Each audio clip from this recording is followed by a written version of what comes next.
जय सिया राम, जय डोड़ापुर धाम। अस कही चला विभीषण जबहीं, आयुहीन भई सब तबहीं।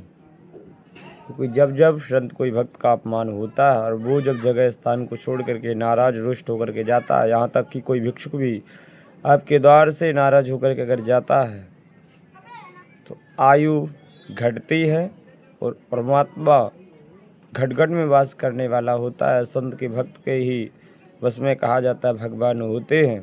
जब ये रुष्ट होते हैं तो परमात्मा की परम सत्ता, परमात्मा भी रुष्ट हो जाता है और फिर विनाशकारी प्रलय आती है। जैसे रावण के यहाँ आई, जैसे एक सिद्ध ऋषि मुनि के अपमान राजा परीक्षित ने सर्प डाल करके किया, क्योंकि जब जब संत को पहचानने में भूल हुई है तब तब हानि हुई है।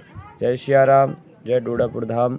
उसमें बताया जाता है जैसे हनुमान जी महाराज जी ने जब काल नेमी को पहचानने में भूल हुई, माता सीता से रावण को संत रूप में पहचानने में भूल हुई और राजा परीक्षित से जो भूल हुई, उन्होंने एक ऋषि को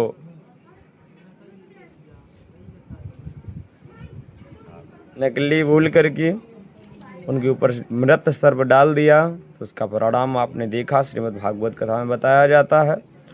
और आपको ऐसी ना जाने कितनी कथाएं ऐसी देखने को मिलेंगी। फिर उनके पुत्रों ने उनको श्राप दे दिया कि आज से 7 दिनों के अंतर्गत तुम्हारी मृत्यु हो जाएगी।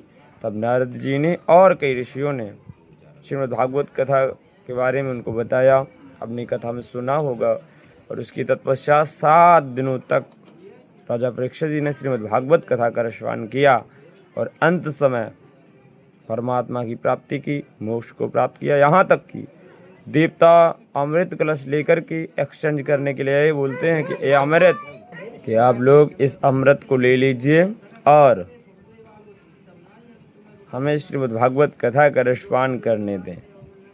तो यहाँ पर वेद व्यास जी ने देवताओं को डांटा और समझाया, क्योंकि श्रीमद् भागवत कथा है, इसका जो रसपान करता है उसका कल्याण ही होता है।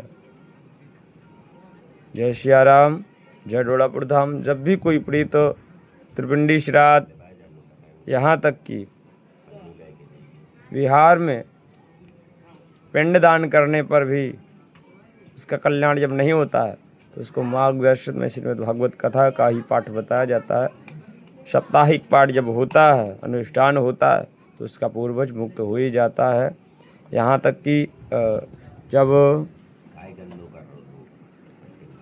बिहार में जाकर के